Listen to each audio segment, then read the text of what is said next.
Avis vascular centre మన దేశంలోనే the best varicose vein hospital.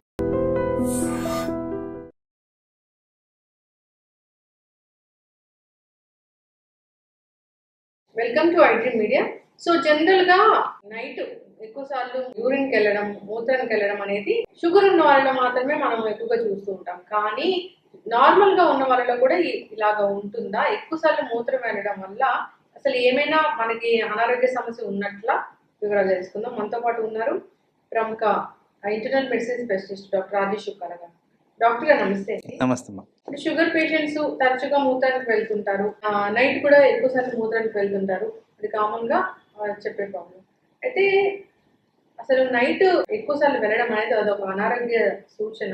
ఎవరికి ఎక్కువగా ఉంటుంది? సో ఇంట్రెస్టింగ్, ఎందుకంటే నా క్లినికల్ ప్రాక్టీస్లో ఇదే ప్రాబ్లంతో ప్రజెంట్ అవుతుంటారు.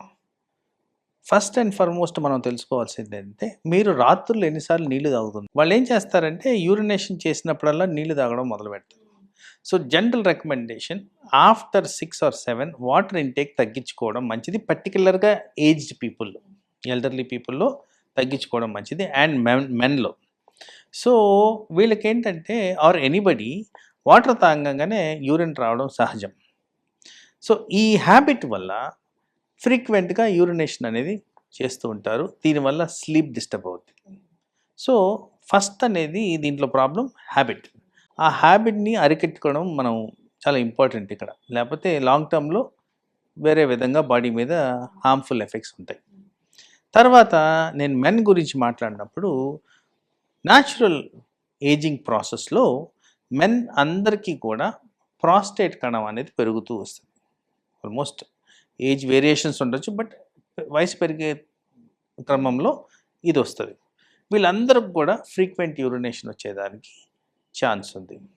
సో ఎప్పుడైతే యూరిన్ ఇట్లా ఫ్రీక్వెంట్గా వస్తుందో వీళ్ళల్లో యూరినరీ అబ్స్ట్రక్షన్ ఆర్ ఆ మూత్రం పోయే మార్గంలో సరిగ్గా ప్రవాహం లేనందువల్ల ఈ సమస్య ఏర్పడుతుంది. అబ్స్ట్రక్షన్ ఉన్నప్పుడు యూరినరీ ఇన్ఫెక్షన్స్ కూడా కామన్. ఇక్కడ మనం కోట్ చేసుకోవాల్సింది ఏంటంటే, విమెన్ పర్టికులర్గా వాటర్ తక్కువ తాగుతారు, అండ్ సోషల్ స్టిగ్మా వల్ల పర్టికులర్లీ వర్కింగ్ ఉమెన్ క్లాస్లో టాయిలెట్ యూటిలైజ్ చేయడం తక్కువగా చేస్తారు. వీళ్ళలో కూడా urinary tract infections very common. So ఇక్కడ మనం టాపిక్లో డయాబెటీస్ని ఎక్స్క్లూడ్ చేసాం. ఎక్స్క్లూడ్ చేసిన తర్వాత ఎందుకు వస్తుంది యూరినేషన్ అనేది మనం మాట్లాడుకోవాలి. సో ఈ రెండు కండిషన్స్లో కామన్ పాయింట్ యూరినరీ ఇన్ఫెక్షన్. ఎవరైతే నీళ్లు తక్కువ తాగుతారో ఇన్ జనరల్ వాళ్ళకి స్టోన్ ఫార్మేషన్ కెపాసిటీ అనేది పెరుగుద్ది. కిడ్నీ స్టోన్స్, యూరినరీ స్టోన్స్ ఉన్నప్పుడు మళ్ళీ యూరిన్ ఫ్రీక్వెంట్గా వచ్చేదానికి ఆస్కారం ఉంది. తర్వాత కొన్ని మెడికల్ కండిషన్, బ్లడ్ ప్రెషర్ సాధారణంగా ఫస్ట్ ఇన్స్టెన్స్లో హెడేక్, తల తిరగడమే కాకుండా ఫ్రీక్వెంట్ యూరినేషన్ కూడా ఒక సిమ్టమ్గా గ్రహించాల్సిన అవసరం. అదేవిధంగా హార్ట్ ఫెయిల్యూర్, ఎవరికైతే హార్ట్ సరిగ్గా పనిచేయదో వాళ్ళు కూడా నైట్ టైం యూరినేషన్కి గురవుతారు. Increased frequency. బీపీ ఉన్నా వెళ్తారు, హార్ట్ ఫెయిల్యూర్ ఉన్నా వెళ్తారు.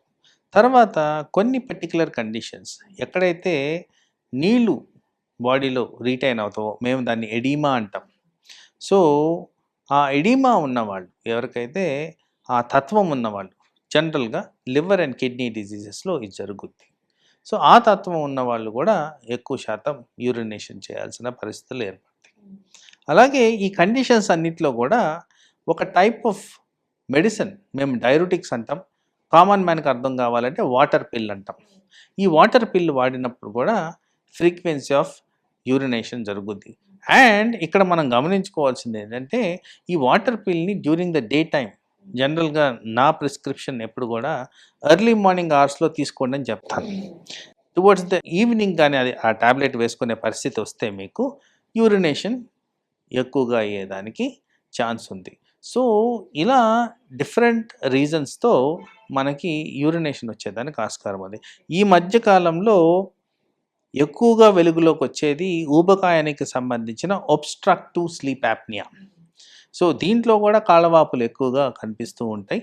ఈ కాళ్ళవాపుల కారణంగా పడుకోగానే మూత్రం అనేది ఎక్కువ ఫ్రీక్వెంట్గా రావడం అనేది కూడా గమనించడం జరుగుద్ది.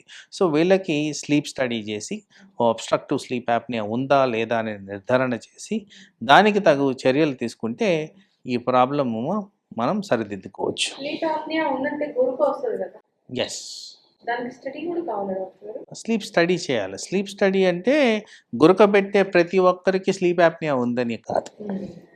ఎవరికైతే oxygen carbon dioxide miss match ఉండి వాళ్ళు శ్వాస తీసుకునే న్యాచురల్ ప్రక్రియ జరగట్లేదు, అంటే ఇక్కడ జరగట్లేదంటే కొంతమంది శ్వాస తీసుకోవడం ఆగిపోతుంది. అవును, చాలా మంది గురక పెడుతూ చనిపోయిన వాళ్ళు ఎస్ గురక వచ్చి. ఎస్ ఎందుకంటే అది హార్ట్ మీద బ్రెయిన్ మీద ఎఫెక్ట్స్ చూపిస్తుంది కాబట్టి స్లీప్ స్టడీ చేసి నిర్ధారణ చేసి దానికి తగు చర్యలు వివిధ రకాల ట్రీట్మెంట్ అప్రోచెస్ ఉన్నాయి, అవి చేయొచ్చు.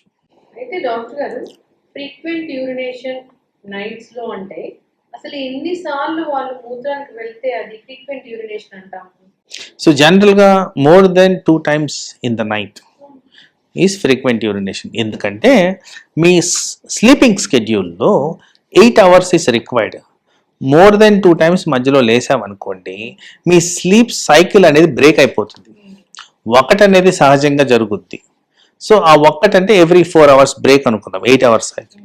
నేను దాన్ని ఇంకా డివైడ్ చేసి 2 times బ్రేక్ అన్నాను అనుకోండి, ఎవ్రీ 3 hours బ్రేక్ వస్తుంటే మీకు ఆ స్లీప్ సైకిల్, యాక్చువల్లీ స్లీప్ సైకిల్లో 5 రకాల ప్రక్రియలు జరగాలి. జరిగినప్పుడే స్లీప్ బెనిఫిట్స్ అనేవి సంపూర్ణంగా మనకి రీచ్ అవుతాయి. సో స్లీప్ సైకిల్ ఎన్నిసార్లు బ్రేక్ చేస్తామో అన్నిసార్లు మనకి బాడీలో అనర్థాలు జరుగుతాయి. కాబట్టి not more than 2 times in the night మనకి స్లీప్ అనేది బ్రేక్ కాకూడదు. అందుకోసం not more than 2 times urination అనేది కూడా సిగ్నిఫికెంట్ పాయింట్ కింద మనం ఇక్కడ కన్సిడర్ చేయాలి. ఇప్పుడు చాలా మంది యూరిన్ వెళ్ళి రాగానే దాహం వేస్తుందని వాటర్ తాగుతూ ఉంటారు, ఇందాక మీరు చెప్పినట్లుగా. అట్లా చేయడం వల్ల ఏమైనా మన శరీరంలో ఏమైనా మార్పులు జరిగే అవకాశం ఉందా? అంటే ఇప్పుడు అక్కడ జరుగుతున్నది శరీరంలో మార్పుల కన్నా మీ స్లీప్ సైకిల్ మళ్ళీ డిస్టర్బ్ అవుతూనే ఉంది కదా. మీరు నీళ్లు తాగినప్పుడల్లా మళ్ళీ పోవాల్సిన పరిస్థితి.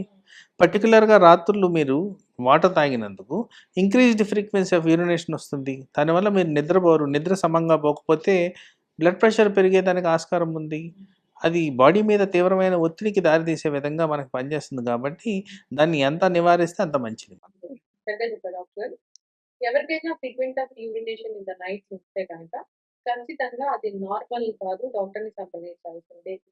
2 సార్లు కన్నా ఎక్కువసారి పెడుతూ ఉంటాం. డయాబెటీస్ ఉన్న వాళ్ళలో అయితే ఇది జనరల్ గా కామన్ గా చూస్తాం డాక్టర్. దాన్ని తగ్గించలేము.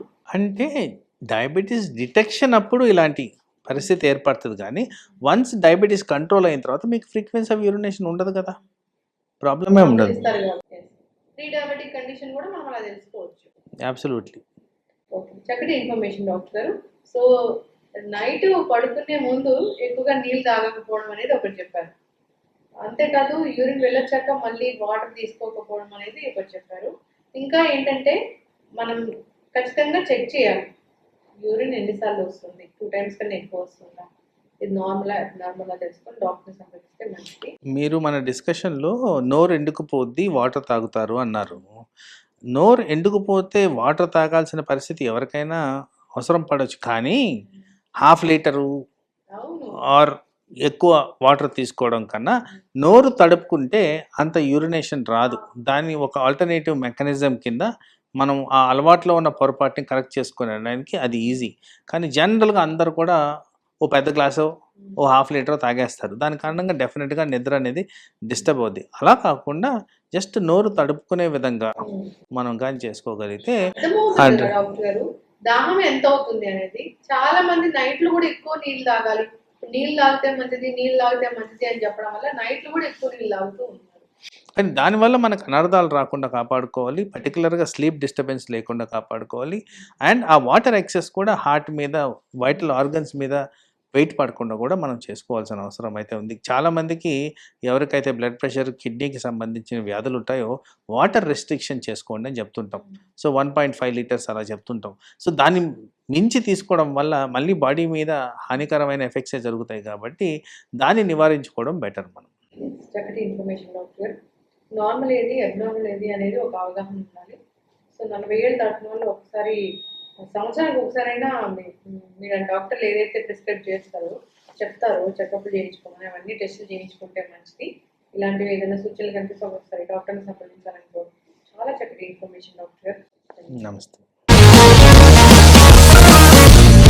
One life lesson what medicine has taught you. Whatever you can do without expecting. But I really believe మన పాజిటివ్ యాటిట్యూడ్ ఉంటేనే మనం ఏదైనా సాధించగలం. గట్ ని మనం కరెక్ట్ గా డీల్ చేసినట్లయితే అది మనకి పాజిటివ్ హార్మోన్స్ ని రిలీజ్ చేస్తుంది. షుగర్ వచ్చిన వాళ్ళ పరిస్థితి ఏంటి? పొట్ట దగ్గర పెరిగితే దాన్ని ఆండ్రాయిడ్ అంటారు, ఆండ్రాయిడ్ ఫోన్ కదా. అసలు థాట్స్ ఎందుకు వస్తాయి? బ్రెయిన్ డెడ్ అంటే దానికి ప్రపంచం అంతా కూడా కొన్ని నిర్దిష్టమైనటువంటి లక్షణాలు ఉంటాయి. మానసికంగా ధైర్యంగా ఉంటే క్యాన్సర్ జయించవచ్చు. You are a doctor for a cause sir, అంతే. వాళ్ళకి వచ్చిన ఆదాయం కాకుండా ఫ్రీ సర్వీస్ ఎంతమందికో చేస్తుంది.